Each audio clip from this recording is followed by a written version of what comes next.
It's Saturday, June 28th, 2014.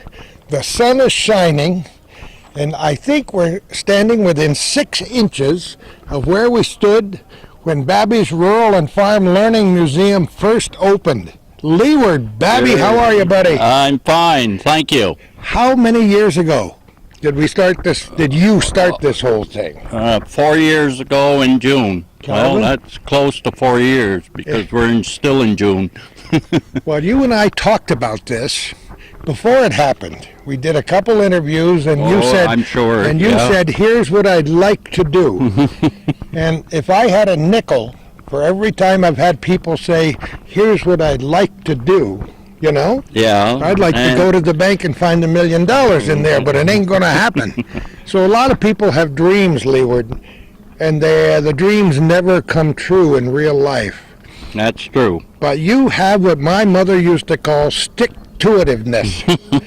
You had a dream, and you thought about this for a long time before it happened, didn't you? Yes, I had quite a collection and didn't know what to do with it. And the best thing I could figure out was to start a museum. So we worked at it and got it going, and here we are 4 years later, and we're still here. And lots of people know about you.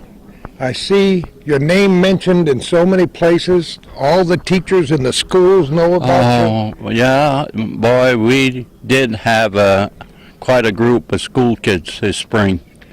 I love it. Yes. If you can get the kids started. That's what it's all about here. You and I agree with that. Educate the kids a little bit on life before their time. In the old days, in other words. In the old days. I saw what you were doing this weekend on the list, and I saw that you're having the homesteading and woodworking weekend. Yeah, we changed the name, and no, a lot of people think that we're a farm, actually. Some of the school kids come with big rubber boots on. The teachers tell them you're going to the farm today.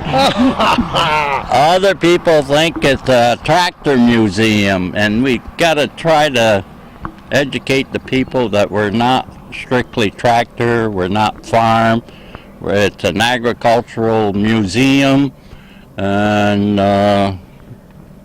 no, there's more to it than there's a lot more to it. Yeah. Hopefully, all the programs Calvin and I have done with you and your family and the people who work here will help to spread the word.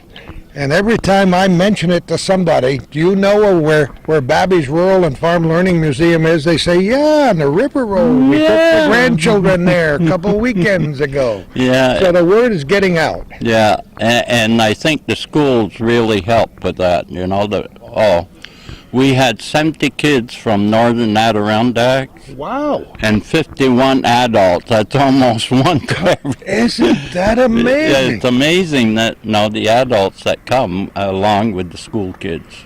The teachers love it because a lot of their grandparents grew up on farms and a lot of their parents grew up on farms. Yeah. And they love to see how things work. So with you, it started with old tractors. What's the first one you had?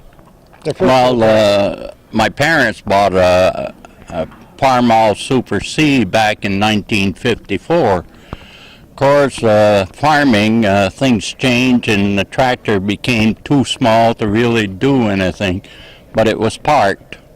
And I kept it, and then the first tractor I ever restored was that one because it meant so much to me.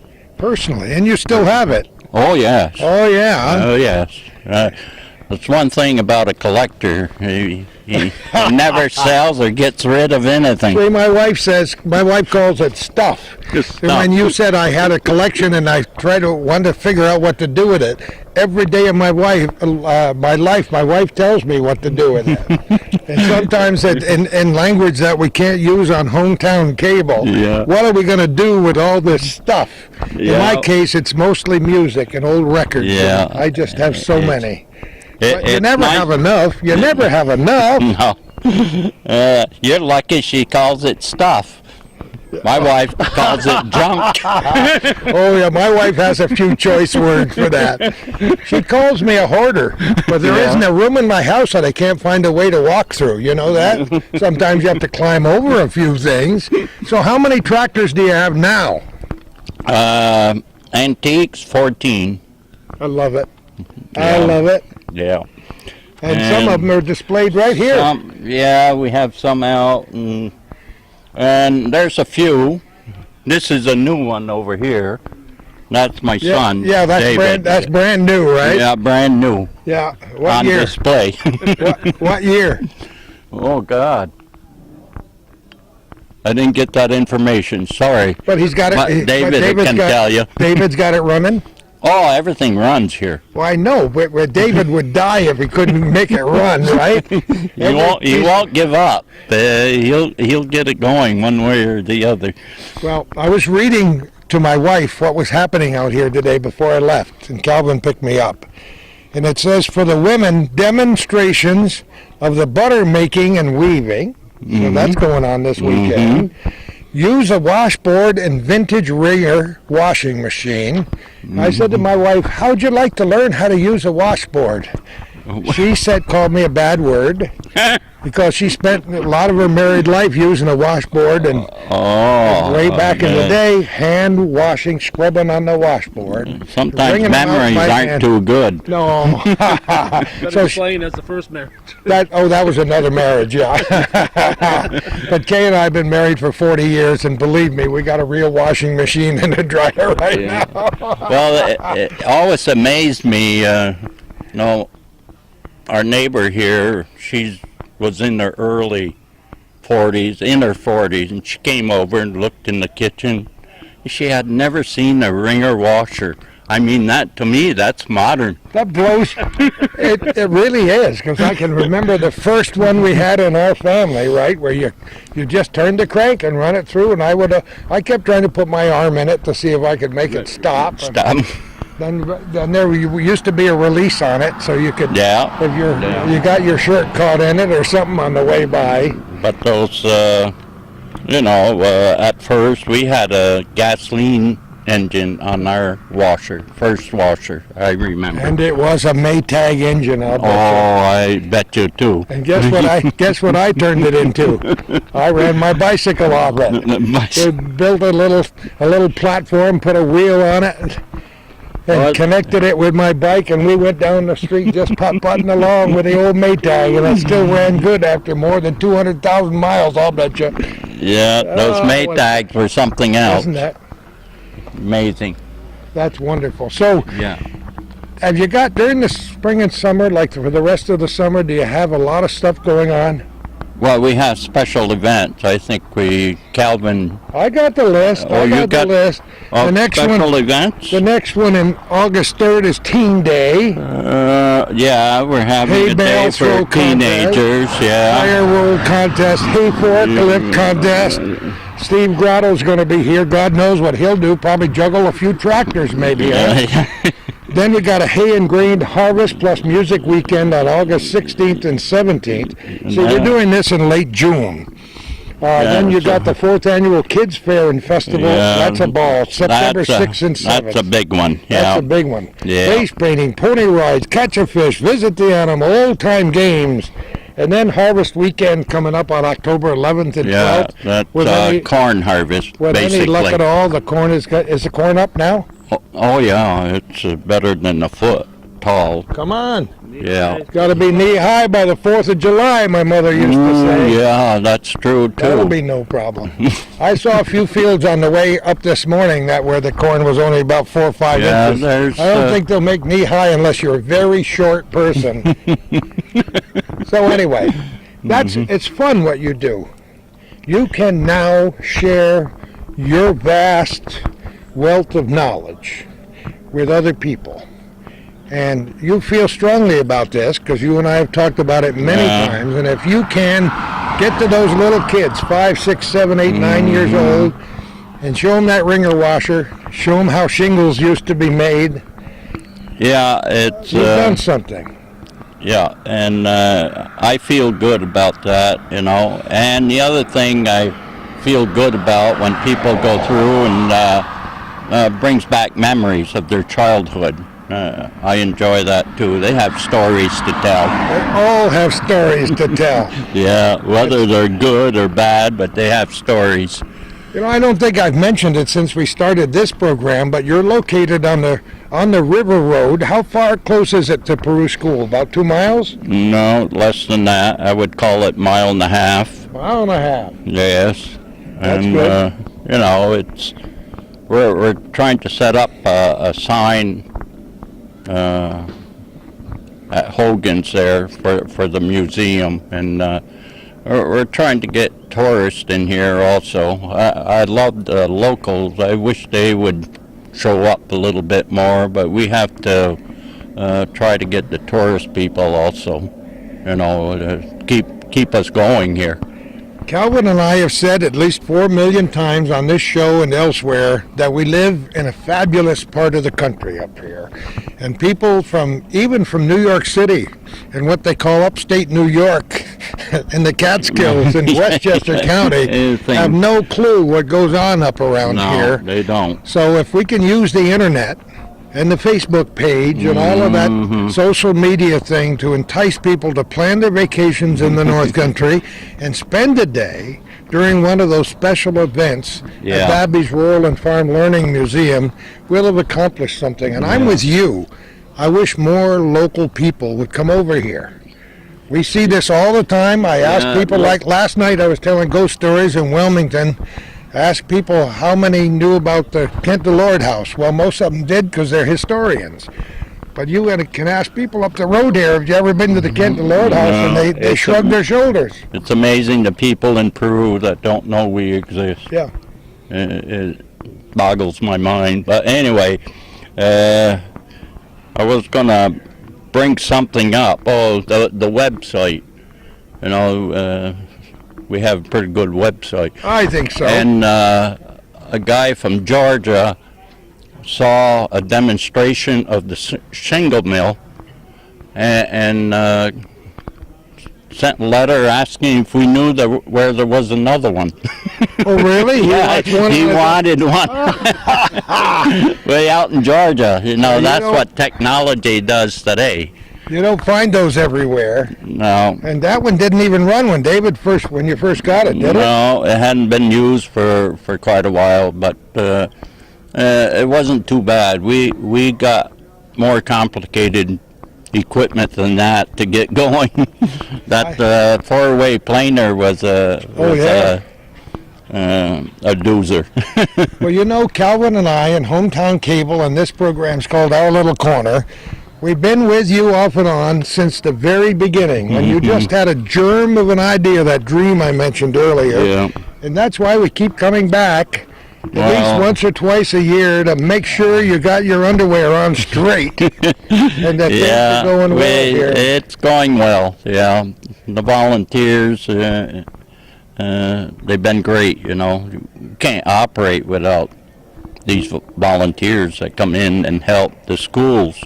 You know, when you get 70, 80 kids, you can't, the two of us can't do it, or, you know, you need we have 6 different stations, they're all manned, you know, and the kids go around from one to the other. It's interesting. It's good the way we have it set up, because we can get the kids around without too much trouble. Now, you've got horses here, don't you? Yeah, I have a couple. Couple horses. Yeah. And any other animals? Yeah, 3 miniature donkeys. Oh, yeah. I tried something different this year. I have 3 ducks. Oh, you got 3 ducks? And pretty soon there'll be 3 dozen ducks around there. No, I doubt that. Oh. And there's 3 chickens. That's right. Well, you got to have chickens. Yeah. Every farm had chickens, and last year I had a pig, but I quit that. I try something new every year. I don't know what it'll be next year. It'll be a surprise to me also. Yes, it'll be a surprise. Well, you know what, Leeward? I want to look around here today. We want to see some of the demonstrations. We invite our viewers to stay with us. If you're watching this on your computer or on your local television cable system, Get the rest of the family in. Call the grandchildren. Say, hey, you want to see something about Babbie's? And sit down and watch this, and then plan a visit to Babbie's, and you'll have a great day, I guarantee. Yeah, people that show up, they really enjoy it. It's to get them here. Once they're here, they're happy. Well, if I have to walk up and down the river road with one of those sandwich things on my back saying, go to Babbie's, like the old Burma Shave signs, I'll do that too. Yeah. Hayward, we'll talk some more and we'll have a good time. Very good. What do you say? Okay? And now we're on the inside. So many things have happened here at this Babbie Museum since it opened 4 years ago. It's amazing. And I've never met Mary before. How are you? I'm fine, thank you. What's your last name? Heald. H-E-A-L-D. That's not an unfamiliar name to me. Are you related to Jay Heald? Jay is our cousin. There, see? Yes. Like the cast irons. Everybody's there. Everybody's related. Northern here. Mary, where do you live? I live in Westport. It's a good place to live. We love Westport. It's a beautiful place. Aren't you glad they kept the fair going? Yes, I am. Because, there's talk of having to close it down and so on, and it's one of the great agricultural fairs in the North Country. Talk about tradition. Oh, I guess. And history. I was there for 24 years, and there were so many people from cities and local people who came through and looked at all the demonstrations and the animals, and it was a wonderful week for everybody in the area. I enjoyed it. And I'm so glad they still do it. Mary, what are you into here? Oh dear, I am into flax. I started spinning about 35 years ago, 40 years ago, and I like handling wool, but I thought I'd try a plant fiber, so I started to practice growing flax and processing it, and eventually my husband built tools for me, so now I grow it from the seed. That's the plant. And this is a little flax plant, and it's just about ready to weed because you broadcast flax, just broadcast it, and it comes up thickly, and you want to get in there, and you see there really aren't any weeds in here because it's so thick. But I've got a big patch at home, and I've got to get in there. How big? It's probably, big for me. It's 10 by 10. Yeah, that's a lot of flax. And you can stand on it. And it bounces back? Yeah, and it'll You're come right kidding back. Yeah. You didn't know you could stand on flax? Yeah, and Wow. you can. And they used to send the little kids in there because they were lighter, and they'd give them burlap bags to sit on, and they would sit and weed from the outside of the patch in. I love it. Yeah. The education starts early, and Oh, that's it so does. important to It does. convince the little kids that there's more to life than I know. texting Than polyester. yeah. Right. So Right. that's the way flax starts. So we're starting this patch this year, and when that grows about 3 feet tall and the bottom third of the stem begins to get yellow, you pull it out, roots and all, and you let it dry. After it dries, you take the seeds off so that it doesn't attract mice and rodents. I did a study one year, and I left some with the seeds and some without You the got seeds. the vermin? What a mess. Oh, man, that was awful. So after you de-seed it, then you have to subject it to water because flax is a bast fiber plant, and it's hollow. Each stem is hollow with bundles of fibers around a hollow core, and then there's a shell. So the water process adds a bacteria or sometimes a fungus to the picture, and that will dissolve the gumminess that holds all the fibers together. So you put it on your grass and let it get dew-retted for a couple weeks, or you put it in water in a pond or a brook, and don't do what I did the first year I did. I put it in a brook. I left it too long. It went downstream. I That was good. I didn't have it weighted securely. What a mess. Oh, well. Anyway, we recovered it. And then you dry it again. And when it's gone through all the retting and the drying, it looks like this stuff. Oh, that has been roughly pulled and is ready to process on the flax break. And that's what this is.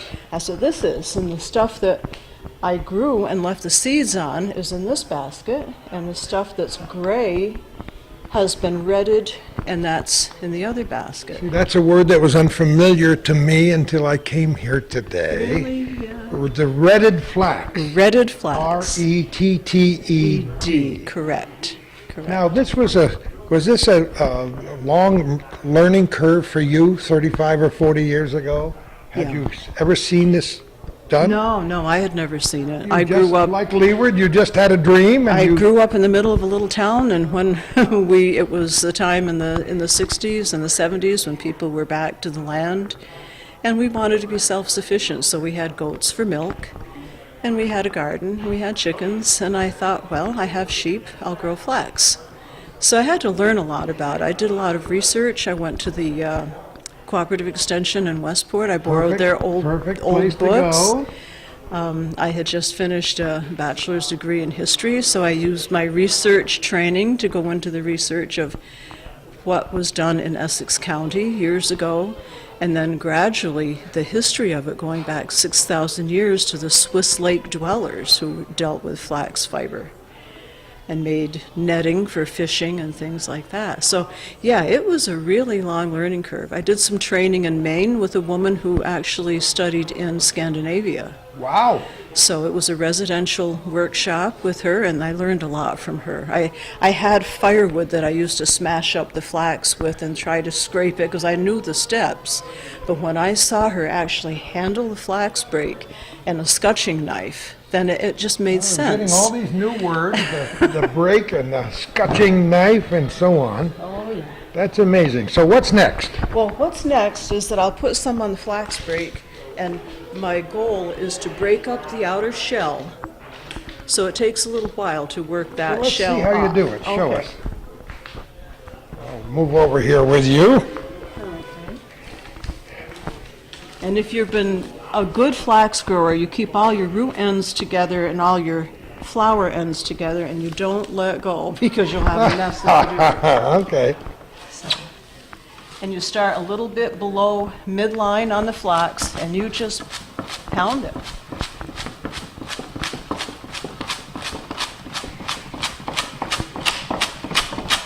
Gives you a strong right arm, muscles in your arm.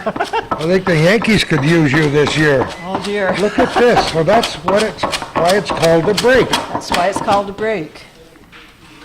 This is a little one that my husband made, so it's pretty lightweight. If it were heavier, it would be a little more effective, and if it had several teeth that merged like that, it would be, but hey, I But make for do. demonstration purposes, That's it's right. great. That's right.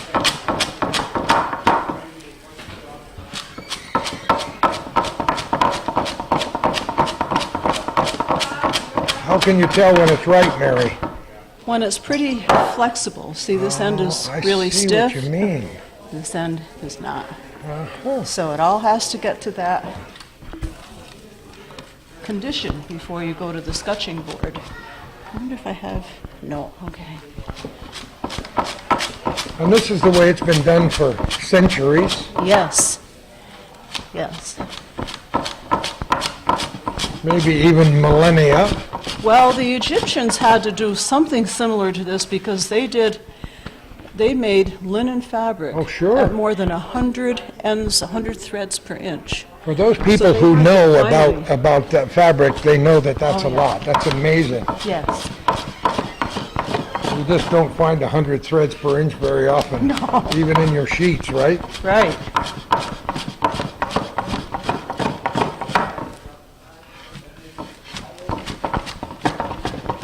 I bet the little kids are fascinated when they see Oh, this, they and their are. parents are too, because Yes.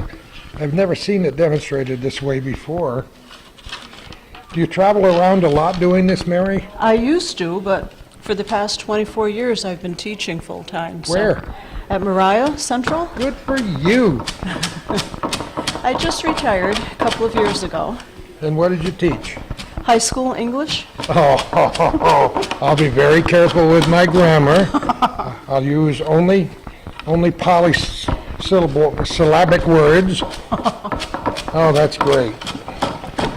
You and Garrison Keeler from Prairie Home Companion love the English majors. Oh, Do you read a lot, Mary? yes, I do. Whenever you're not trying to break the Break flax? the flax. Yeah. I told some kids last night and said, we have nothing to do, we're bored, school is out. I said, get a book and read it. As long as you love to read, you'll never be lonesome, you'll That's never be right. bored. And yet many of them still don't get it because their No. parents don't read and they were never read to It's when true. they were small children. Now you can see I can see the that difference. it's breaking up and the little fibers are starting to show. Oh, yes, the little separate fibers. Yeah? So it's quite a process if you're going to do a sizable amount of it. You have a larger break at home? No, this is it. That's the one you use all the time. It beats 2 pieces of firewood. Yes, I can understand that, or 2 rocks, or... Okay, and this is a scutching board. Scutching board, all To right. get on this side of it.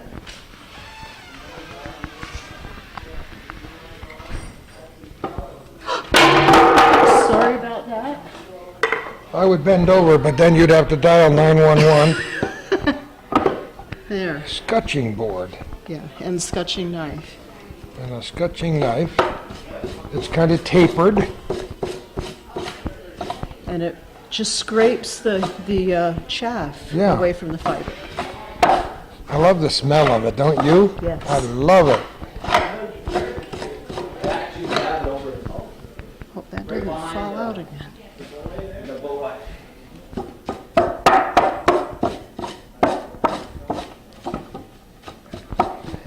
So if you were doing this to really do serious business, you'd have to do this for many hours. Oh, yeah. Well, so far, the breaking, the growing, the scutching, and the hackling were traditionally done by men. Oh, really? So they would bring me the fiber and I would spin. Oh. But there aren't too many guys around who know how to do it, so or would want to learn. I would want to learn. So what, you just introduced another new word. What's the next step? Hackling. Hackling. Hackling. Wow. I'm going to have a whole new nomenclature by the time I leave here today. I'll mention these words to my wife when I get home, and she'll just walk out of the room and shrug her shoulders. What are you talking about, she'll say. Well, you know, if you've ever said toe the line, or called anybody a towhead, or talked about flaxen hair, people already use the linen vocabulary. And so toe the line came from the That's linen probably business, and you know what most internet websites say toe the line is? What? In the old days in Greece, during the Olympics, when they had bare knuckle boxing matches, they drew a line, and people, Had to the put their combatants toes? put their toes on the line and beat the living bejeepers out of each other. But toe the line probably goes back a lot farther than that. See? Okay. I'll be worthy of another degree by the time we leave here today. All right, Look I'm at going this. to Do it. I love this. And we're almost right in the midst of an old schoolhouse here. Look at these wonderful old desks. You think that blue one, that second one down there, hasn't been used for at least 100 years? It's certainly reminiscent of the school desk that I had as a little boy with the inkwells. You'd mention that to a kid. You want me to get back here? Okay, I'm heading across, Mary. I'm going to come sneaking through. Okay. I love it. Boy, these desks are so reminiscent of my school days in the little one-room schoolhouse. All right, we're going to do some hackling. We're going to hackle. I have 3 sizes of hackles. I have a large one, medium, and a fine one. Traditionally, they would have up to 7 different gradient sizes of hackles. And I'll need a little elbow room. Well, I'll give you all. I'll try to hold my belly in. It's hard. Okay, so that's how you hackle. Yeah. The first one's the coarse teeth take out the heavy garbage that's still left in the flax. Oh my goodness. It's a miracle you have anything left at all when you get through here. Well, that little piece on the distaff I just put through this process, so that's what I'll And probably it's end beautiful, up with. yes. Somebody said it looked like a wig. That's how fine and beautiful it is. So you go from one to the other. One to the other. Some as many as 9 different ones. I think as many as 7. usually. 7? Now this stuff is toe. So that's tow. Now we That's know tow. how to tow the line. This stuff is called line, and that's where linen comes from. Look, this is amazing. Now, I ask people to remember this because maybe Calvin can come up with a 10-question quiz when we're through. Oh, boy. I love it. Well, there's Now, are these very old? yeah, and they're really sharp, so be careful. I can tell. I wouldn't want to lie down on it. If you listen very carefully, you can hear the sound that these different sizes make. Oh, yes, I did. The And I first tried one to is capture it on the... good, good. They say that women would wait in the house and listen to the flax being processed outside. This is a little higher pitch, Yes. and that would be higher We get all still. these sounds together, we could maybe have a little music. Yes. Isn't that amazing? And each one of them takes something more out of it. That's right. Now, is the residue valuable for anything? Do you Yeah. have to? They would take the finest of the fiber out of here and spin it on a very heavy-duty wheel and make roping. They would weave sacks, like those burlap bags over there were kind of woven to be serviceable, sturdy. The best, very, very best, they would make into work clothes, because this is pretty fine stuff, but it's Of short. course. And it would make a fuzzier kind of a yarn, and it would be good for work clothes, work garments. And You know, shirts and it things dawns like on me, Mary, Yeah. that many of the people watching this program now have never seen a burlap sack.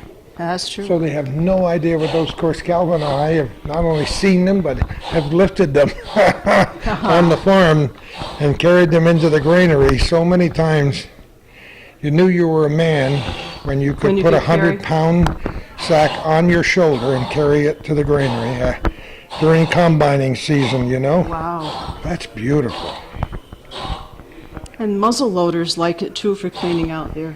Oh, no kidding. Oh, yeah. That's another use. That's another Oh, I see Nick is here. How you doing, Nick? Good. Great. I love it. So you don't do as many Feel. demonstrations. Oh, isn't it beautiful? You don't do as many demonstrations as you used to, No. but you enjoy it. I love it. Well, when people watch this, your phone will be ringing. Are you game to sign up for more, or Absolutely. how would they get a hold of you, Mary? I have a card, but I live in Westport. You know, Westport's small. If you're I've- driving through, ask anybody and they'll tell you where I live. And Okay. I have a card that you could take at the end if you want. Well, you know, people watch this around the world because we're on the internet at hometowncablenetwork.com. Oh, great. So people in China and people in India and Australia and even in West Shazy will be watching this program saying, I think that Mary is pretty special. Okay, I have some tied on this. okay, hold on, we're going to stop for a minute. All right, your boiler is on the stove. All right, Mary, what's going on? Well, I have tied the flax to the distaff. Very simple tie. You can dress the distaff and be Now, very there's another fancy. good word. We always talk about the distaff side of our families, don't we? That's right. Those are ladies? the ladies, right? So I keep my my fingers and the fiber wet because it will adhere better. I have a piece that just came off, so I can attach it and show you how it works. This is getting pretty tight. Okay. So in order to attach it, you just kind of wet it, try to connect a little bit, and then you have to spin it and see if it feels like it's going to attach. It And feels those like it will. nimble fingers did it again. Thank you. Is this your only wheel, or do you have others? I have 4 others. I should have known. Are they the others larger? Yes, this is the smallest one I have now. So it's more portable for this kind of demonstration. And it's more appropriate for flax too, Oh, it because is. it has a small bobbin and it's perfect for use with a distaff. And it's for fine work, and it has a nice handy spot for me to attach a glass container I for had my forgotten water. about the water Yeah, part of it. I like that the water's idea. important. the water's important. But I have other wheels that are larger for other fibers, basically, for wool. And See, Mary's got her toe going. Obviously, you have to turn it. Better have toe tapping music. Toe tapping music. so it's all about letting the twist move a little ways up into the strick. This is what the flax is called on the distaff. Okay. And when you feel the twist in your left hand, in my case, then it's time to draw down a few more fibers, keep them wet, and then draw down more. And that's it. Is it relatively strong? It is very strong. And linen is 20% stronger when it's wet, which is why it was used Oh, for, there you go. sails. Another factoid, as they like to say. Yeah, it is very strong. Now, do you do the actual weaving yourself? Have you got a loom? I have a loom. I haven't set up large pieces on my loom, but I've done small lengths, bookmarks. I weave Sure, bookmarks. bookmarks are great. I love them because they're small and they're yes. quick and they don't take long and they don't take forever on They're my wonderful, and I have homemade some at home flags. that are homemade like that. But That's mostly I like to crochet. wonderful. Oh, look pieces at like this. Look at this. You made that one? I made this one and the little round one. Oh my goodness. This is a very old piece of unbleached linen that someone gave me from their grandfather's closet. Come on. There's nothing like your grandfather's closet, which is different than Fibber McGee's closet that we all remember from, not we all of us, but some remember from the old radio and television days. So if you were doing this in the olden times, you do this for hours and hours on end till you gotta. If I were doing this in the olden times, I would probably be making either sheets or finer garments, Yes. men's shirts and things like that. Yeah, it would take a long time. They would usually plant on Good Friday in this area, and after 90 to 100 days harvest the flax, and then it would take probably another 3 or 4 weeks to get it to the process of Good spinning. Friday. Yeah. How about that? That's what they say. I never heard that as a milestone or a landmark toward raising anything. Good Friday. That's in the old agricultural journals. No kidding. And 5 seeds to a thumbprint broadcast. Oh, isn't that Yeah. 5 seeds to a? Oh, that's amazing. We're going to pause just a minute, Mary. Thanks for everything. I think what you're doing is wonderful. Thank you. Okay, we're going to wrap up this portion of it, and our sincere thanks to Mary as you look at. Here's the thread, and it's pretty fine, Mary. Thank you. And then this old linen, which is probably 100 years old, Yes. unbleached, and I don't know where you'll be on stage next, but you'll be doing this again before the summer is out, as we're doing this in late June. I will. I'll be in Westport August, I think, 8th. That's wonderful. Thanks again, Mary. Have a lovely day. Calvin is showing how to get a hold of Mary if they want to book her for the next 10 years. And we'll move on to see what else is happening at Babbie's.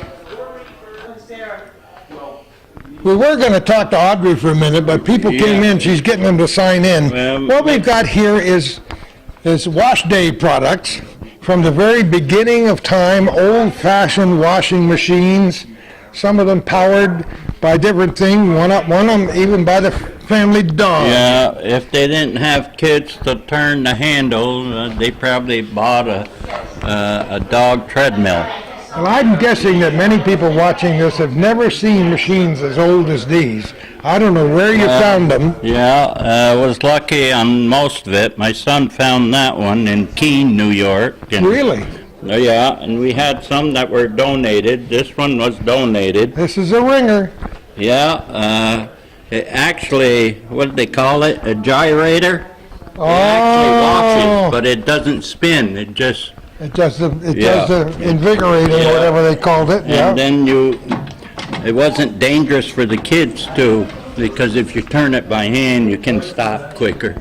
if your fingers get That's in. absolutely. Yeah. But there's, you know, like tractors and like everything else, there was an evolution in doing the washing. And right over to Calvin's right-hand side, you know, there's a pump like we had from the cistern in our kitchen, and it would pump the rainwater up Yeah. into a double sink. And you'd wash in one side and wring them rinse on by the hand, other. rinse on the other side, and wring them out on the other side. And as you look around, you're going to see various kinds of washing machines. Wait, we got their volunteer. Oh, bring her in here. Come on in, let's do this. We have an operator here. An operator, I love She's going that. to show how the scrub board Just is a used. minute, I'm going to find out who she is. Are you ready? Yeah, I'm ready. Okay. Now tell me what your name is. My name is Ava Mars. I'm so glad to meet you. What are you going to do for me? I'm going to show you how to wring this out into the basket. I love it. Do it. I want to see it. She's got it. It looks like one of my old shirts. It could be. I wonder. Okay, so you have to wring it out a little bit by hand first.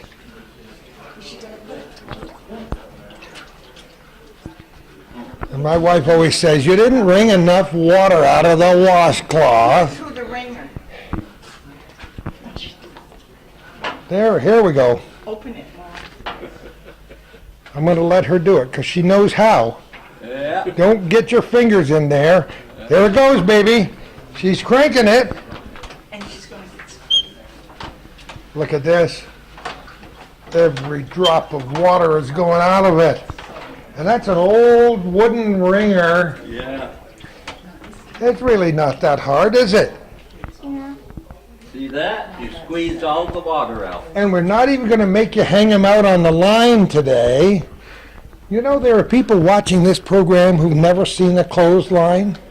They live in a city where there's no room for a clothesline between the clothes poles, as we used to call them.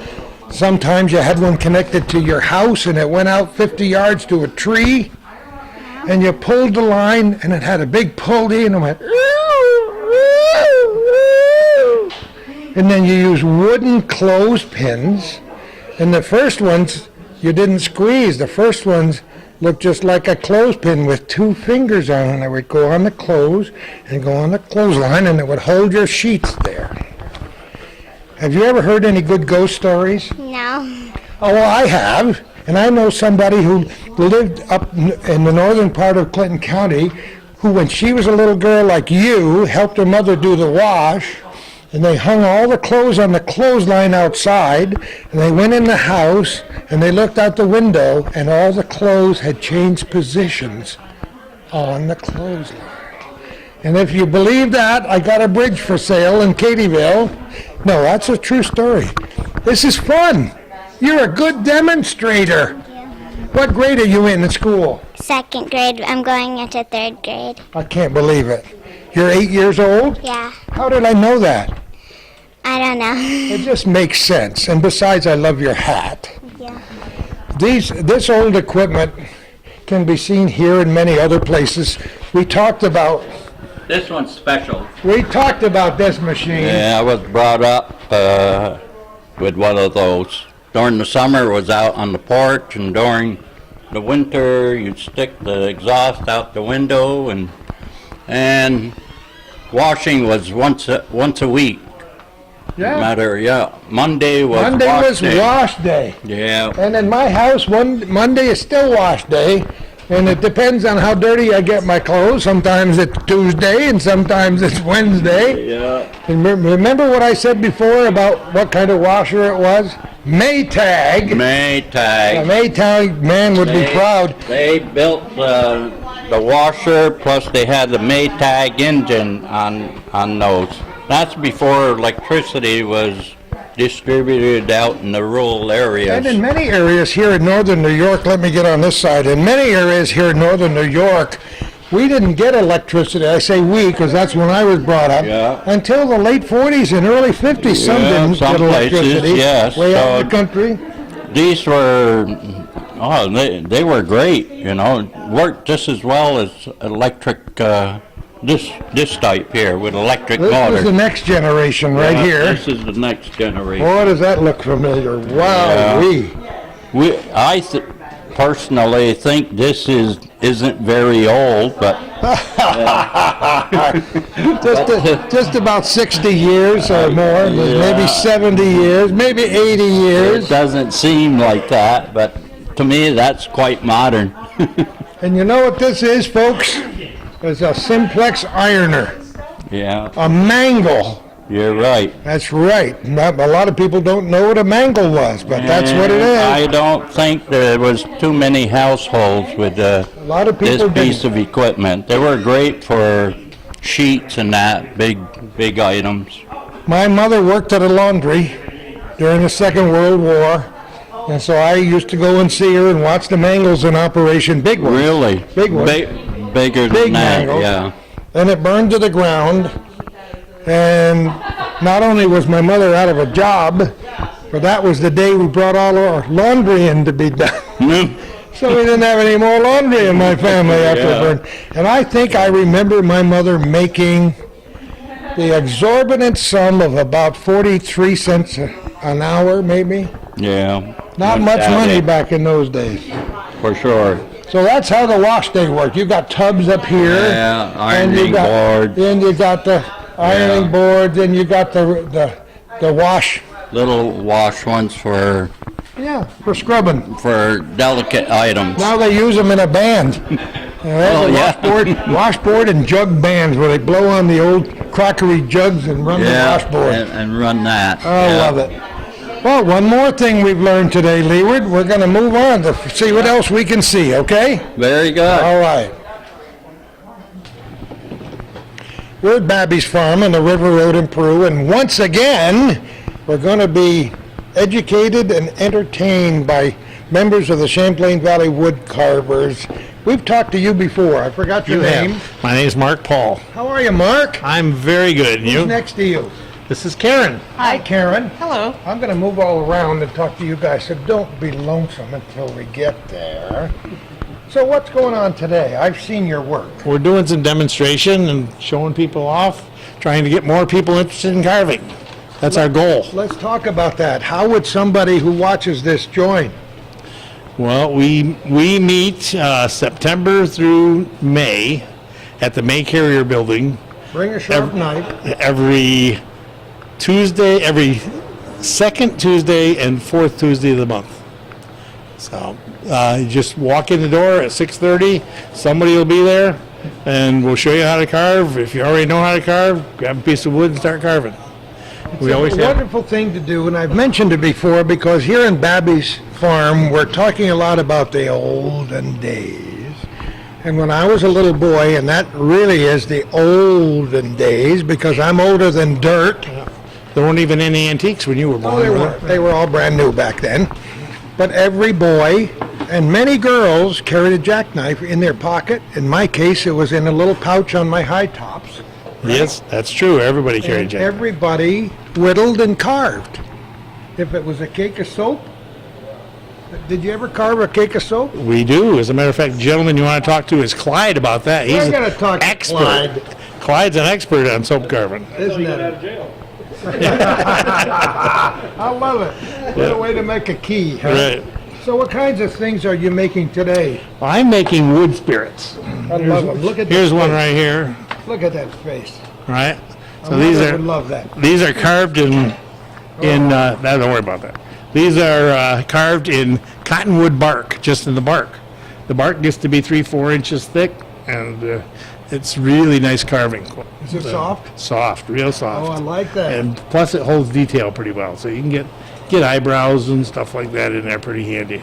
This guy's even got some little teeth. I saw Mark Berry here a while ago. Yep, he was He carved something. Did he really cut his finger today? Unfortunately, he did. Oh, Let him That's use. part of if you don't have a few drops of blood on it, what good is it, right? If you're a wood carver, you're going to bleed sooner or later, probably. That's why you wear those thick leather gloves, I'll bet you. That's true. Safety. I love it. I'm just going to move around so I can chat with everybody for a second. I'll get on this side. So what are you doing, young lady? I am carving a sunflower. I'm just starting to carve this for my little moose to hold. It's going to be something that's raffled at the fair, so if anybody wants to win this, come down to the fair. We're doing this on the 28th of June, 2014. Clinton County Fair is always held when I'm camping up in the St. Lawrence, but it's held in July this year and every year. And the fair managers, Glenn Gillespie and my friends up there, every day on their knees praying that it doesn't rain every day for Fair Week, because it does that quite often. Have you been a member of the group for a while? For a few years.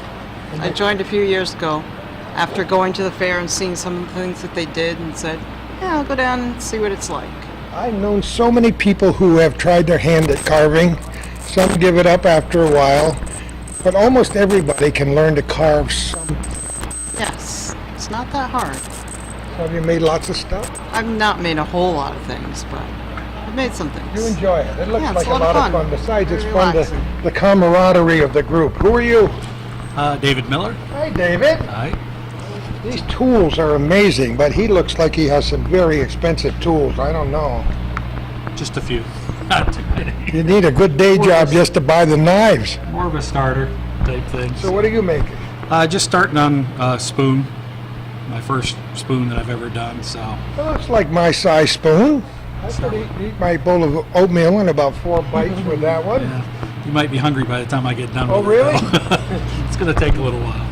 That's what the Native Americans said when they saw the English teaspoons. He said, white men arm get tired before stomach get full. That'll be it on this one. I love it. And who are you? I'm Don Hankins. Hi, Don. How are you? Really good. You've been doing this for at least, how many years? Oh, maybe 10 or 12. 10 or 12? Yeah. What's the best thing you ever made? Your favorite thing?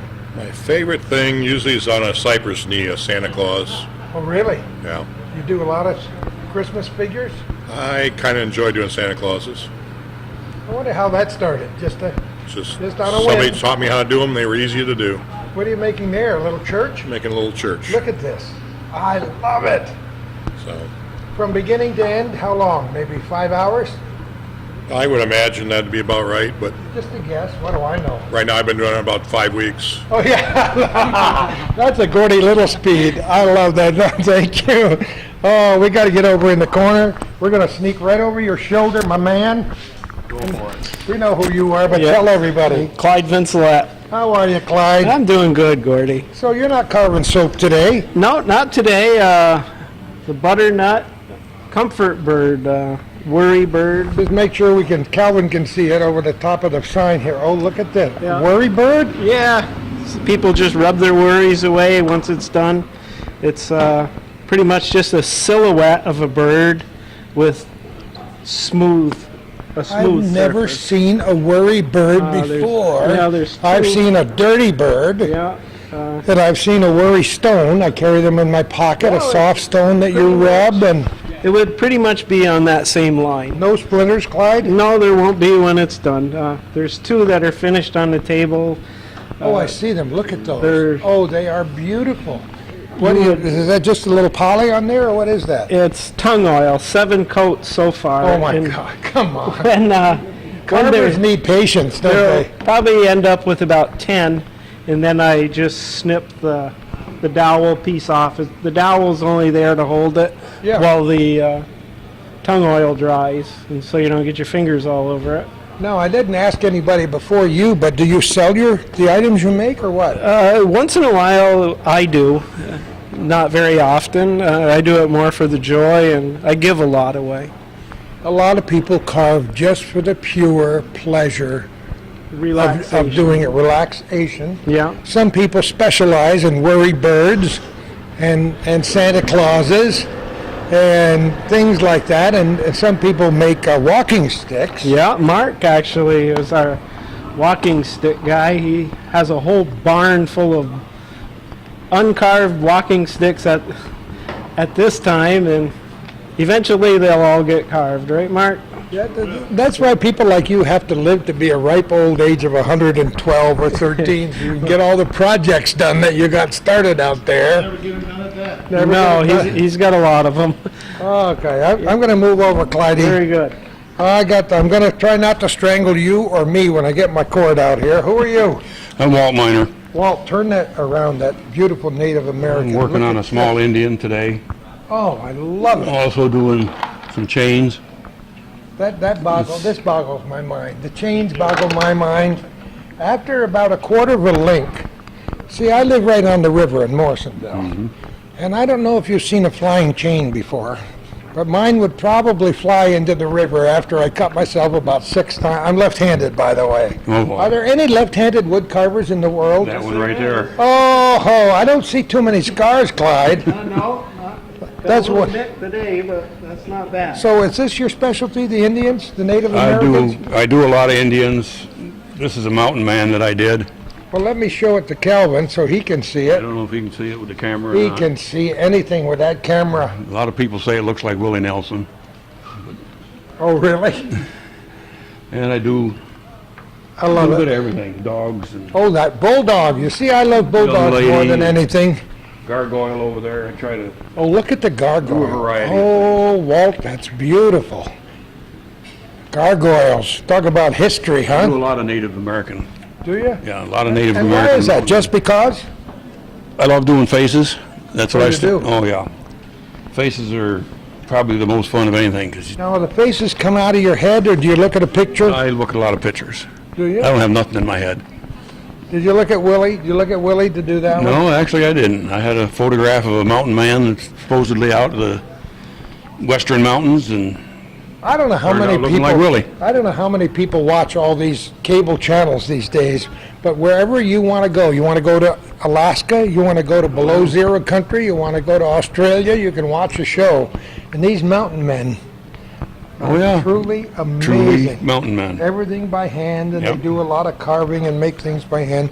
So how many years for you, Walt? Probably 25. But who's counting? I'm not. How many members in the group? Does anybody know? Yes, right now we have 38. And knows the exact number? Yeah, I And- keep the roster. And they all pay serious dues, right? It's not bad. It's $20 a year. And, Come on, $20 a year? 20 bucks a year. All the instruction is free. You only have to pay for the material that you use. And sometimes that's given to you. Depends on what we're carving. Does anybody sitting here know Sal Riggy? Oh yes, I know Sal very well. Sal's a dear friend and taught for many years, and we've interviewed him down in his man cave because he's a ham radio He operator. belonged to our club for many years. He made me, if I'd known you were going to be here today, Walt, I would have brought it, a walking stick of a Civil War Confederate soldier. Yep. And, it's got my initials on it, or name and the year. And it looks like a finished pool cue. I would no more take a walk in the woods with that thing. I'd be afraid to put a scratch on it. But it's beautiful. And Sal loves to make the little things, the little birds makes and a the lot of pins. birds. And Yeah. and he's been doing it for Oh, Probably 50 longer years than you probably. have, Longer than yeah. I have, yeah. gentlemen, ladies. Show us that future chain. Oh, this is a chain that's coming. This is one that I'm working on. And there's another one that you're going to be working This is on. going to be a chain that'll have a ball in a box when it gets finished. Oh, come on.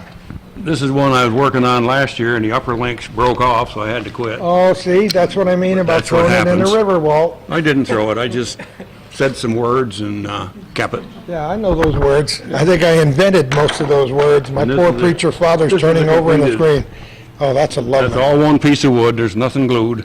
What's the biggest one you made? That one. That's That's it. That's it? You threw the knives away after you finished that No, one. no, no. They're fun to do, actually. Let me just talk a little bit about the tools. Everybody has their own favorite choices, right? Yes. I like, the best tool out there is Swiss made. It's made by File. And they're only sold in one place in the United States. It's Woodcraft out of, they have stores in most of the states, but their big stores in West Virginia. And we do everything mail order. And, I bet you'd like to visit the store in person, wouldn't you? well, I've been to their stores. They have one in Of New course you Hampshire. have. Of course I Of have. course you have. I've probably got more tools than their store does. I'm a tool junkie. So now we see, we call them affectionately collectors. Oh, okay. My I'll be wife a calls tool me a collector. hoarder, But it's a different context entirely. In my case, it's old music and records and things. In Well, I've your got case- those too, like the 30s and the Oh, you do? 40s, I should have known. all the good music. You guys are all wonderful. Thanks so much for talking with us today. And Thank thanks you. for being here at Babbie's. It's always an education when I come here. It's fun. See you later, guys. Take care. How many times and how many songs down the years have you heard the phrase, sweet as honey? Sweet as honey. I love it. Who are you? Dave Gorai. Dave, how do you spell your last name? Goraj. Wow. Where is it? What nationality? It's Polish. Of course. Of course it is. I love it. I've never heard the name before. No? Where were you born and brought up? I was born and brought up in Western Massachusetts, Chicopee, Massachusetts. Good I place. moved up here a year and a half ago, my wife and I, from Munson, Massachusetts, where we lived there for 25 years. And you don't have a New England accent of any kind. No, once you get past Worcester. My best friend is Les Bradford, who lives right up the road here. He illustrated one of my children's books. And you know how I met him? I did a column on what do you call the evening meal at your house, supper or dinner? He called me on the phone, and he said, where I come from, we call it supper. No, we call it supper. Yeah, supper. Yeah. That's great. So Yeah. how did you get into this business? I got into beekeeping because I like honey in my tea in the winter. As we all do. Yeah, we all do. And I used to buy it at the store, and then I stopped by a roadside stand one time, and I bought this guy's honey, and I tried it. I said, that's good. And winter progressed, and there was a couple bad storms, and he closed this roadside stand up. So I went to the store again, and I bought the honey. I took one mouthful of that, and I spit it in the sink because it tasted like.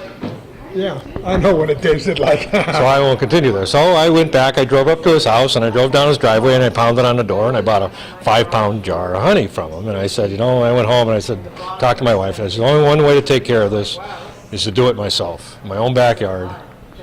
And I've been doing it ever since, 15 years ago. Well, what did you do for a living in the real world? What do I do for a living? I'm an engineer. I should have known. I should have known. Design engineer. But you still do that? I'm doing some construction work up here, some engineering work up here. So you actually moved to this area? We moved to this area. Yeah, I lost my job back and a lot of other in people. 2012. In the beginning of November, my company said, "Well, you got 60 days to get your job's done." And that same weekend, the bear came through and destroyed all my hives. Come on. Well, our viewers know my friend Dick Crawford. You've heard his name. He's the premier beekeeper in this area, and we've interviewed him many times. And yes, he talked about the bears coming and just wiping. She and her 2 cubs stayed for a week and a half. Did you see her? Oh, yes, we did. Big. They estimate her about 600 pounds. The biggest one, most. Yeah, sure. I'm not a hunter, but I brought some people up, and they were out in the backwoods, and they said that's the biggest tracks they've ever seen. No, so they didn't go after the bear. No, they didn't. They couldn't find her. One guy put 4 slugs in her, knocked her over, and they lost the blood trail about 800 feet into the woods, and they never found the body. Isn't that amazing? So we got a feeling she's still alive out there. Probably a little angry at humans, but Yeah, they never forget. they never forget. They never forget. And we're not there anymore, so that supermarket aisle is closed. You know, raising bees and making honey is what I would call an up and down visit, like a sine wave. Yeah. Engineers know what sine waves are. Yes, we do. And sometimes the bees die for reasons you know and reasons you don't know. True. And sometimes the bears get them and the other Sometimes creatures. that come in one, you and get 'em. know, and the skunks and the... So there are no guarantees. There's absolutely no guarantee. It's farming. Yeah. You're at the whim of Mother Nature. So how many hives do you have? I have none right now. I had up to 10 You did. in the past. And the I did some... bear got At the time, I had 7, and she got them all. Oh boy. Yeah, Are you going to do it again? I'm going to do it again. Yeah, I love doing it. It's just something that calms me down. When you open that hive up, you forget the rest of the world, and your only concern is the hive that you're at. It's a big, bad, wild, and very busy world we live in. Yes. And you better, no matter who you are out there, you better have a way to relax. Yes. Either by meditating or It's by my- raising bees. This is my meditation. This is what it's all about. And I fell in love with it, and it's ingrained in me now, and I can't get rid of this. I get excited when I start talking about bees, so as I talk to people, my tone goes up and it just pours out of me because they're phenomenal little critters. They're more than just an insect. It's the only insect that humans take food from. We don't get, unless you eat ants and eat termites and eat grasshoppers, but that's different. They supply their own food. They're the only insect that looks and stores their own food for the upcoming winter, just like humans. And we take the surplus from them. There's always some left over. They need enough food to survive the winter, and we take what is extra. If there's no extra that year because Mother Nature has a dry year, then you don't get the extra. You know, there's a lot going on in nature that the average John Q. citizen doesn't know about, and a lot of it has to do with pollination. Pollination, yes. And we're in apple country here. We're in apple country. Ask the apple orchardist about bees, and Yes, they'll tell you. and any farmer. Even before the settlers brought the honeybees over from Europe, the United States has something like 8,000 solitary bees, bumblebees and wasps and hornets and right down the whole gamut, and they all pollinated all the flowers and fruits over here before we came over. Sure. And now that the bees are here, the honeybees are here, they do about 60 to 70% of our food source. And you chop out 60, 70% of our food source, guess what? We're going to starve. So we should have a honeybee day to honor the honeybee. We should have a honeybee year every year, Isn't that as far as I'm concerned. Tell us a little bit about what you have here. What we have here, these are the frames that fit inside the box. We can maybe start at a hive. I can explain the hive itself. We've seen Dick's hives, and they look like this, and that frame goes in there. This frame is in here, and these two are called the brood chamber. Right. And this is where the queen lays her eggs, and they're taken care of, and they become bees. Inside here some people use it, some people don't, but it's a queen excluder. Because if it gets too crowded in there, or the bees, say, overpopulated, she wants to go up into the upper boxes. This is our surplus. This keeps her out of there, but allows the other bees with the nectar to make our honey. That's a deeper frame. Now these are the honey frames. These are in the upper two boxes, or sometimes you see them along the roadside that they're stacked 6 high. I've had them stacked up to 5 high. I'm not tall, so it was tough getting the top ones off.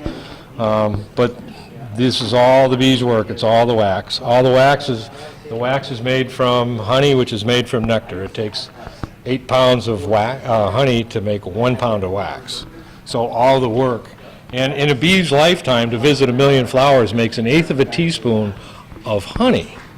So that's an awful lot of flowers that one little bee, or the whole colony of 40,000 bees, has to make. So you figure 1 million flowers per bee times 40,000, that's an awful lot of little flowers out there. So Did you make enough honey to sell, or did you make it for your own use? No. At first I made it for my own use, and as I expanded, I sold it down to local stores. Let's look behind you and show what some of the things you have here. Some of the things we have here. This right here. That's the honey. This is the honey. Yep. And this is the wax cappings.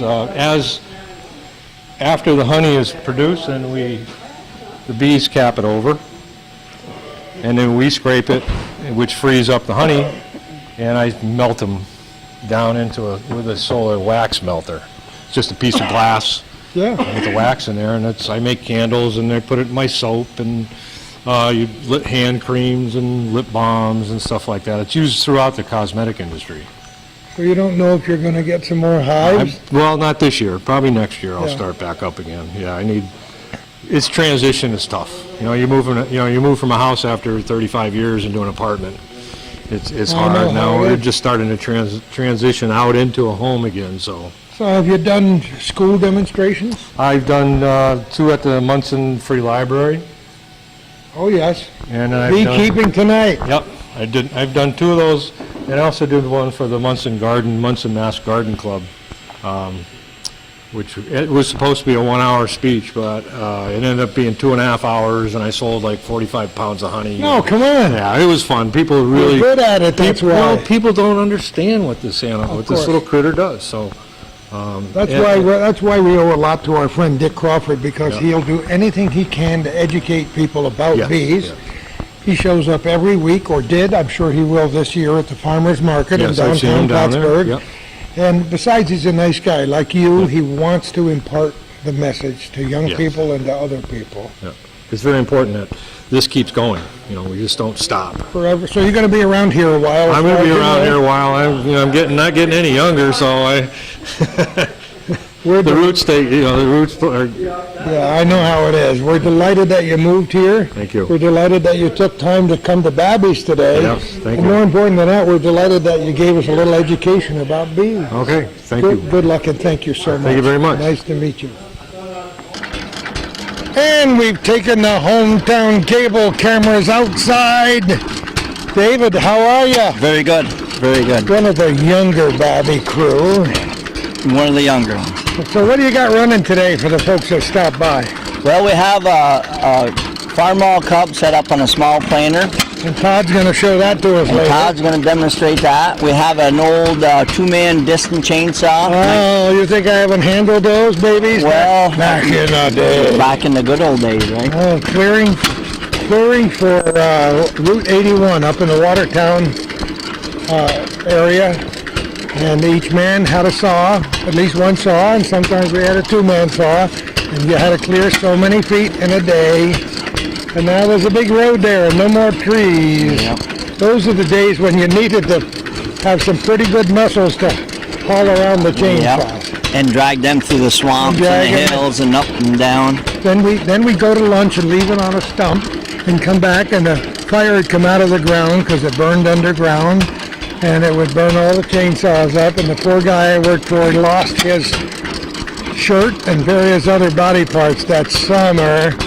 Because, you'd burn all your brush in these big giant fires, and they would get under the ground in the root systems. And so anyway, memories. You made some memories. We had a lot of great old saws here. Yeah, we took some that were loaned and donated to the museum out just to show the various different types. These are all what we call one-man chainsaws, where one man would actually operate it, versus a two-man. Two-man. They had two-man saws that were a lot bigger than that even, and that's pretty good size. It is. That's I think that's a 4-foot blade on it, and they go up to six or 7 feet. For those of you who have seen the old movies at the Blue Mountain Lake, Adirondack Museum and Blue Mountain Lake, or maybe you've been lucky enough to have a grandfather who said, "Get on the other end of this crosscut saw, I'll tell you how to cut a tree down." Yeah. In the days when men were men, David. Yes, and cutting very big trees. It's amazing what they cut and rolled around and dragged out of the woods with horses. With horses. Yes. I've seen some loads of logs in the wintertime that you wouldn't think anybody could ever get it started with a team or 4 horses or a team of 2. Yeah. And they use a big lever to get it started on the ice, right? They keep the ice going to get it down to the river. Great old days. So what are these engines here you got? This is just a hit and miss what we have out here for demonstrating, and which is a United. This one actually came from Lake Placid. It ran a sewer pump in one of the rich camps up there. Did it really? It did. It was in a pump house, and that's what it did all its life. Did it run when you got it? No, it didn't. We brought it to Canandaigua, which is a big antique show there next to Syracuse, and a guy did our coil and our igniter for us, and then it's been popping off since. And what's the other one? That's a Massey Harris. Of course it is. And if you notice, this one pops every now and again. This is what they call a hit and miss. Yeah. That's a governed throttle. It fires every time. They use a throttle on the carburetor to limit the RPMs. I want our viewers to know, who may not have met David Babbie before, to know that he is a genius when it comes to making things run, and you've tackled a few projects that I wouldn't wish on my worst enemy. And you didn't stop till you got the cotton picking things running, if you had to make parts or whatever. Whatever it took, yeah. You love to have them run, don't you? I do. Every tractor, every piece of machinery, everything. Yep. So what's the hardest job you ever did on trying to get something running? You got an old combine, right? I bought an old combine from inside of a tool shed, and that was seized up so hard that we had to press the pistons out of I it. cannot believe you got that going.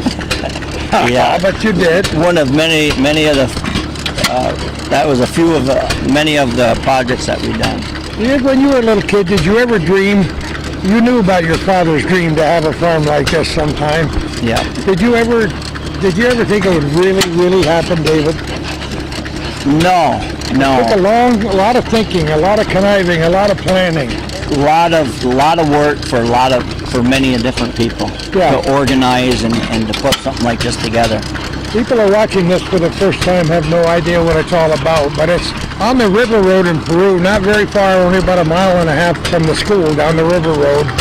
And you've got a wonderful website now, so people can find out about it. You're on Facebook. A lot of people talk about it, but I, for one, would be thrilled that when you have these special demonstrations, if the parking lot was full and they were parked on the side of the road all the way back to the school, because still a lot of people don't know about Babbie's, and I wish they'd come here to get an education like we do. And that's what it is. It's an education, how it was done back in the 1800s and in the early 1900s, how the farms, but basically every household had a small farm in a way. Of course. If it was a couple cows or a garden, they all needed some of this equipment and bigger equipment also. So you love it, don't you? I do. I like the old stuff. It's so basic, and it's just amazing to me back 100 years ago that they could develop something like this that would run and work for the farmers. And work. Yeah, and still run today. I love it. No plastic in there. Oh, you got that right, baby. That plastic wasn't even a word back then. No. David, thanks so much. We're going to go see what Todd's doing over here. All right, sounds good. Have a great day, my friend. You too. So, David, what's Todd doing here? This is a small belt-driven planer, and it was used to plane and smooth up wood, get it a certain thickness and smoothness. Pretty basic in design. Is it pretty old? I would say it's probably late 1800s when that was made. I don't think we've ever looked up the age of it. But it was on a trailer heading for scrap, and the guy said, really? Yeah. And the guy pulled into the shop, wanted to know if we'd be interested in it. I said, yes. Are you kidding me? Yeah. So it almost was turned into a pile of metal. Oh, isn't it? So what did you have to do to get it going good? Well, actually my brother took interest in it, and we made up some new belts for it, and I did a little bit of welding on some parts that were broken, and sharpened up the blades, and then we've been demonstrating it since. How the heck would you sharpen those blades?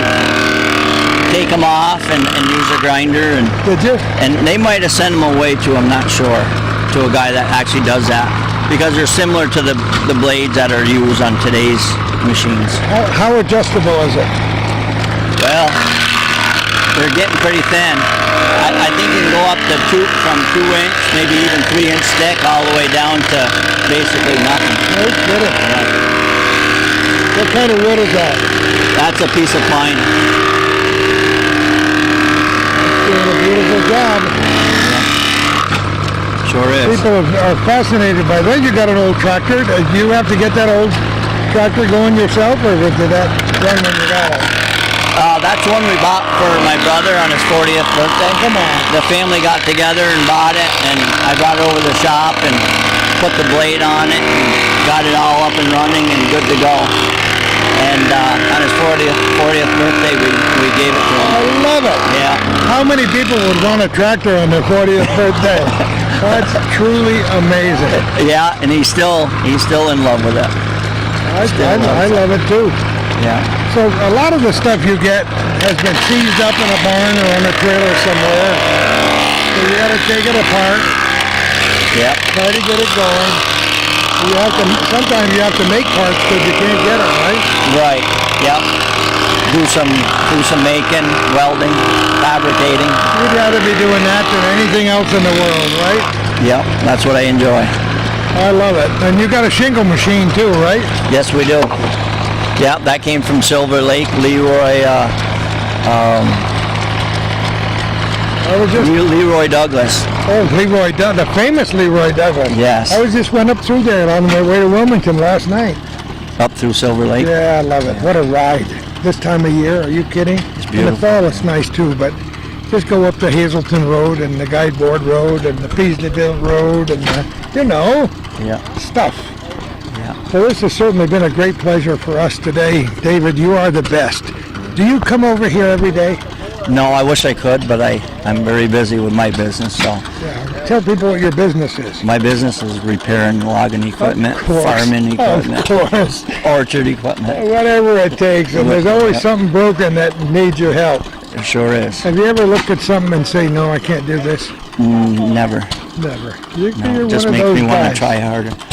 I used the phrase stick-to-itiveness with your father earlier today. Well, you stick with it until you figure out how to solve it.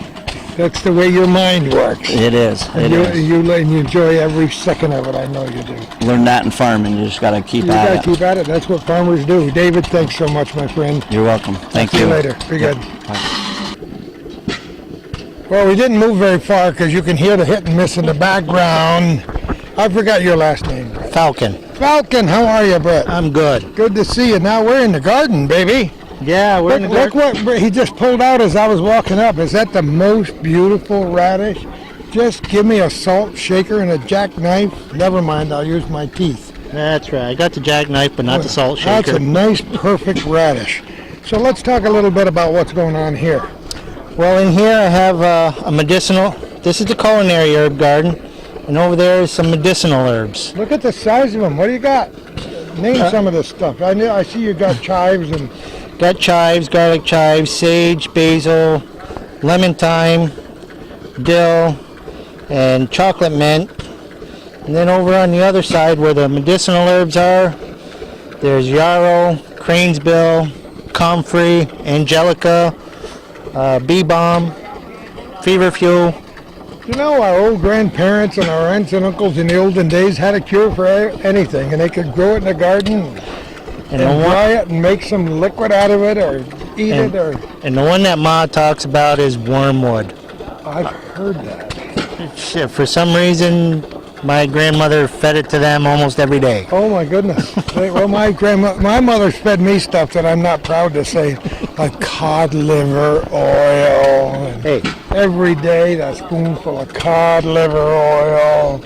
I'd rather grow it and see where it comes from. Yeah, castor oil, cod liver oil. I tell people there were 2 brown bottles on the top of our kitchen cabinets out of reach. I always wanted to get a little step ladder and a ball peen hammer when my mother wasn't watching. I never got to do that. So what else you got here? Over here I have some vegetables. Yeah. Over there is the tomatoes and cucumbers. And here, this is garlic. And then there's some carrots and some radishes, which I think you got the best one. I hope I did. That's a beauty. And then peppers. And then I also have, there's lavender and some chamomile in there. Oh, that's beautiful. My pepper plants are about that size, maybe a little bit larger. I got no small cucumbers yet, but little blossoms here and there. And I got one tiny tomato. These are raised beds, right? Yes.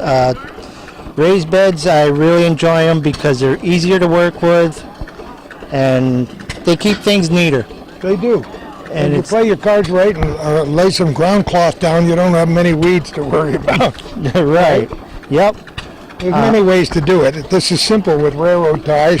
You can buy the pre-made raised beds at any of your hardware and lumber stores, or you can make your own. You can make your own out of cinder blocks, almost anything. Yeah. But that seems to be the way that people are going nowadays. I even talked my mother into them. Oh, did you really? Yes, I did. Come on. And she will never be without them now. Yeah, see, that's the way we are at our house. I don't need a big garden like this, just enough to keep you in our little veggies, the 2 of us for the summer. Got nice cornfields going out back here. Yep, the corn and the buckwheat is further Buckwheat back on the far side. with the white flowers. And then there's some oats in here. This was a real working dairy farm at one point, I think, before Leeward bought this property. Yes, it was. I don't know how many acres there were originally. I don't even know how many there are now. Do you, offhand?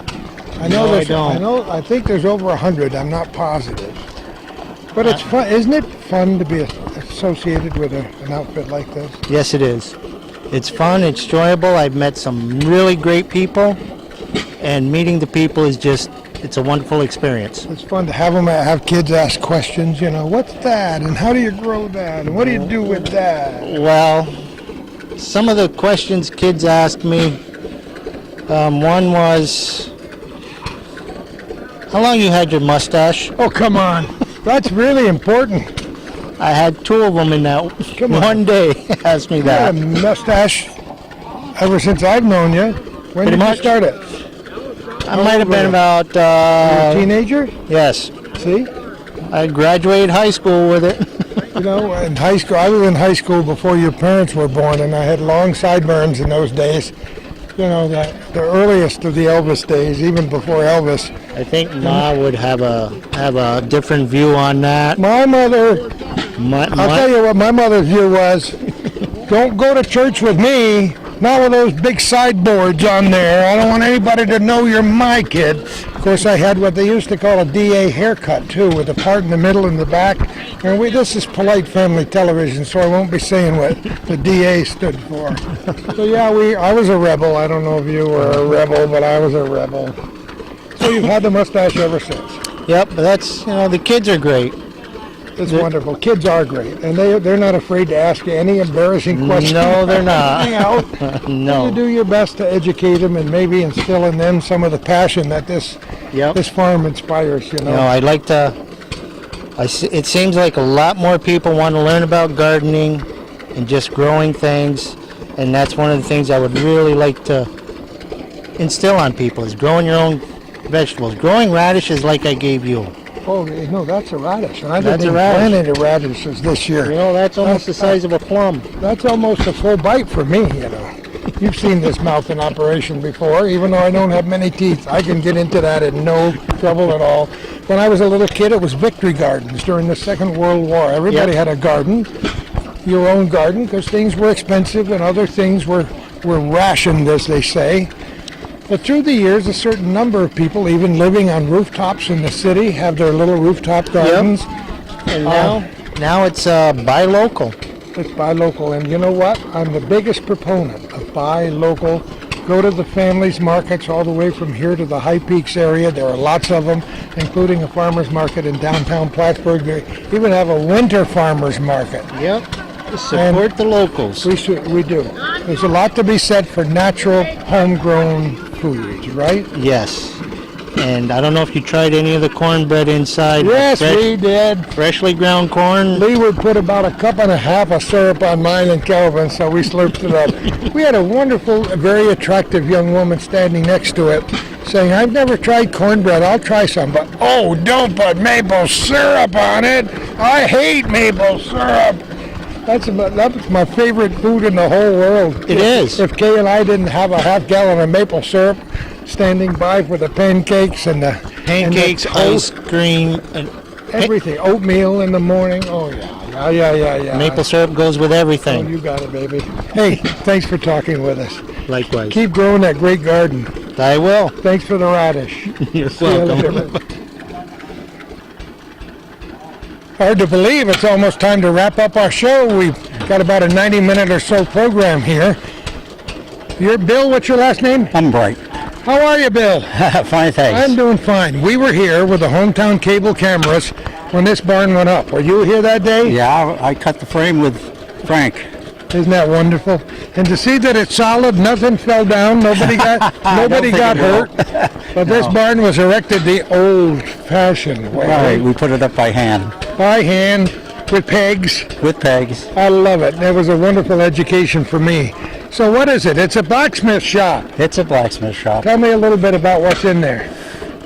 Well, it's pretty rudimentary. There's just an anvil, a forge, and some vices right now. But we can do most anything we want in that with those simple tools. Calvin and I have interviewed a number of blacksmiths over the years, including George at Country Dreams Farm, a city boy that became a blacksmith. Yeah, from New Jersey. Yeah, from New Jersey.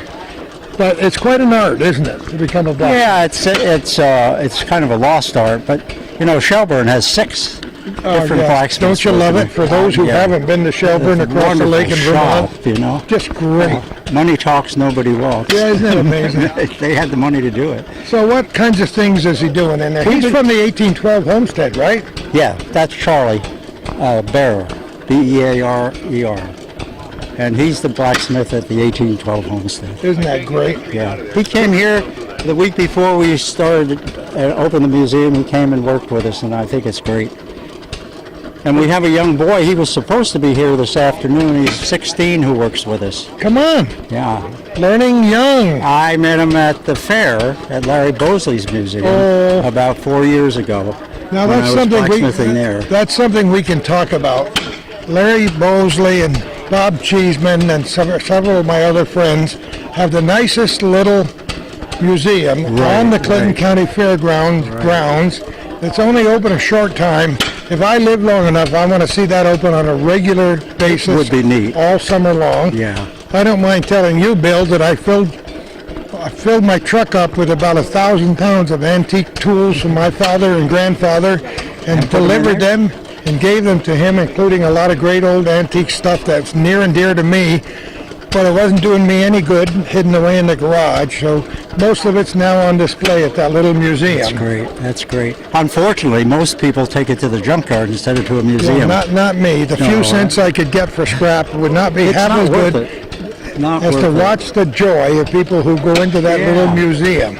We are so lucky to have places like Babbie's, to have 4 museums now on the former Plattsburgh Air Force Base, to have that little family and home museum at the Clinton County Fairgrounds, and other artisans who work out of their own shops in the back of their trucks all over the North Country. So I mentioned it early in the show, Bill. When I hear kids come up to me, 10, 12-year-old, I'm bored, I got nothing to do. Get the kids out of the house and get them down to Babbie's or somewhere, for goodness sake, and find out how our grandparents used to sweat, huh? Well, I was telling the school kids the other day about that little book that Eric Sloan wrote, The Diary of an Early American Boy. And I said they weren't doing this after school. He was making nails. You got that, making nails? Making nails. We got the old nail factory in Keysville and other places that are very popular. But on the farms, they made nails by hand. Of course they did. Square nails mostly. Yep. Before the machine-made round nails came along. I love it when you tear an old building apart and you see the square nails, you know how old they are. Right? Yeah. Oh, yeah. I think the one in Keysville was called the Horse Nail Factory. Don't you love it? Where are you originally from? I'm from New Jersey. You from New Jersey? Yeah. You and all the George? good guys came from New Jersey. How the heck did you end up here? Oh, my father-in-law and mother-in-law moved to Plattsburgh in 1969. There. And I came. Yeah. That was a good year. I had already been on the radio for 8 years up here. Well, it's great to have you here, Bill. It's Thank great you. Thank you. to have you describe this. It's great to watch the old bellows work, the hand crank, huh? Yeah. Firing up the coal. The little shop works. We when we designed it, you remember we had a woodworking day. Yes, I do. And we hewed the upright posts. And then Frank gave us the trees on his property, Frank Connors. Yep. And we went up and felled them, and Brett brought a sawmill up, and I had a wood list, and we sawed the timbers. Oh, you and did? Oh. Brought them back here. Well, I had drawn a picture of it. Sure. I knew what I wanted to build. And I wanted to make a shop that was modest, not, for a farm museum. It shouldn't be too big. And it isn't designed to be a commercial shop. It's more like a farm shop. Yeah, that's perfect. And it works perfectly. I bet he hasn't made a horseshoe in it yet, have you? Yeah, well, Lance has. Come on, really? Yeah, he's done some school demonstrations and made horseshoes. You know, poems and novels and movies and lots of things have been written about the old blacksmith. But every community had one because we had a lot of horses going. At least one. And I can remember an old blacksmith by the name of Hines in Moira, where I grew up and went to high school. He was also the Justice of the Peace. So when I was 14, 15 years old, I spent a lot of time in front of him, standing right there watching him. No, that too. But watching him make horseshoes and make other things. There were still horses around. Fascinating just to watch it. Just amazing to watch people make things. Just to simply take a piece of iron and turn it into a useful thing is amazing. And I've known blacksmiths who could make some pretty beautiful wrought iron stuff too, you know. They could make anything. Yeah, absolutely. Yeah, I always tell the children in the 1700s, you didn't go to a hardware store. No. You went to a blacksmith shop. You got. And you started with the things you needed to cook with. You made all those. And he could shoe horses, and he could make wagon parts, and you can make about anything. Isn't it amazing? Yeah. It was my mother. My wife has a phrase that her mother and grandmother taught her: "You make do or do without." And a lot of stuff, you needed something, you made it yourself. You handed down clothes from one generation to the next. Right. You darned your socks. Yeah. And you didn't watch television at night. And no. in the early days, there was no radio, so they did all those things. All those things. Yeah. And they'd sit around at night or sit around the piano. Look at the heat in that. He's going to twist it. Yeah. He's putting a twist in that now. Just don't touch it with your hand. No. He's got a special tool for twisting. Then when he gets it where he wants it, he has to quench it. Well, we're not always quenching this steel because a lot of it's recycled. Oh, no, I didn't know that. It's mild steel, and it should not take a hardness if you quench it. It should stay mild. However, it has impurities in it, and sometimes when you quench it, it gets brittle. So we don't quench it a lot. See, I learned something else We have today. to just remember not to pick it up. You teach me stuff every time, Billy. Yeah, some of the steel is. This is called mild steel, and it's, we get it at the regular steel places. Oh, sure. And a lot of it we use old stuff. A lot of the things I show the children, hasps and stuff, are made out of old wagon rims. Yeah. They use those a lot for hinges, hasps, and things like that. Of course. And the other thing they did is they could weld in the forge weld.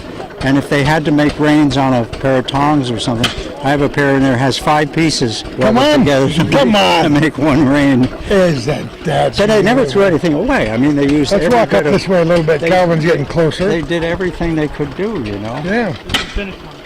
All right, I'm coming over here. You put a twist in it there, like that. This is done when it's How you doing, Leroy? Oh, fine. What do you got? Okay, these are a couple pieces made by Bill here, and what I was showing you is what they were showing Eric because the man was doing a twist. Bill puts it in the vise and he gives it a twist while it's hot and plastic. And he can modify the twist by hammering the edges. I don't know, but yes, here's You used to have to use those to close the barn door, right, Bill? Yep. Yes, that's very similar to what you see in a hasp block. And this is another spike thing, and it's done the same thing, one twist.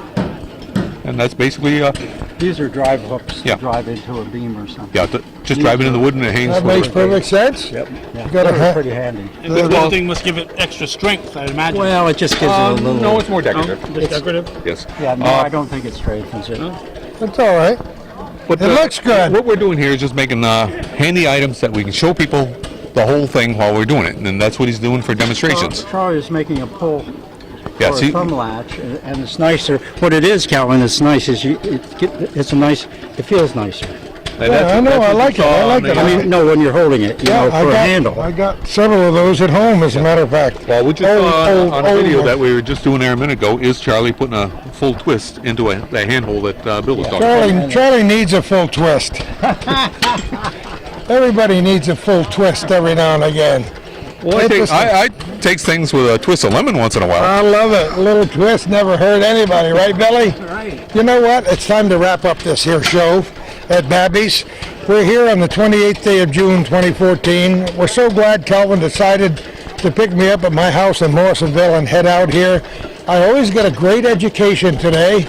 I watched the Mary with the flax. I watched the wood carvers. I watched the old hit and miss engines and the old chainsaws and the old planing mill, and even talked to a few old people while we're here. Well, the thing is, what this museum is trying to do is depict what goes on in a horse draft age of farming, coming through to the late 60s or so. Yeah. And that's basically what we're trying to do, is show that transition and how it was done back in the past. Because if we don't, those trades are lost forever. Thank God for the dream that Leeward Babbie had years ago when we first interviewed him, and he said, hey, I'd like to have a learning farm down there. And look what we got 4 years later. Well, it's something that we can explain to people what we used to do when we were young. Yep. Because I don't tell my kids everything I used to do when I was young. Who does? But on the farm here, it's a great learning experience, and even old timers, I almost used another word, like me, can learn something by coming here and watching some of the trades that I've never watched demonstrated before. So I love it every time I come here. Yeah, well, when I grew up, we didn't have one lungers on our farm, and we didn't have a blacksmith shop, but being around it, I'm seeing things that we never done before. I love it. I love it. Yes. You're the best. Have a great day, my friend. Okay, well, thanks a lot. Thank you, and thank all of our viewers for your comments and suggestions. I hope you enjoyed this program with Leeward over there. He can't hear a word I'm saying, but he smiles and he knows we're talking about him anyway. It's been great fun to be here, my friend. We've enjoyed every minute of it once again. This is great. Well, I'm glad you showed up, and hopefully we'll be back again sometime. You'll educate some of the people as far as your graduation. The old days. Your graduation certificate is in the mail. Thanks a lot, Leeward. Yeah. Leeward Babbie at the welcome. Babbie Farm on the River Road in Peru. Thanks again for your comments. If you want to help Calvin continue this program, write a generous check. I hope every time I say that, he gets at least $10,000 in checks from people who like the show. Address it to Hometown Cable in care of Calvin Castine and send it to 1477 Ridge Road in Champlain. And who knows where we're going to be next time for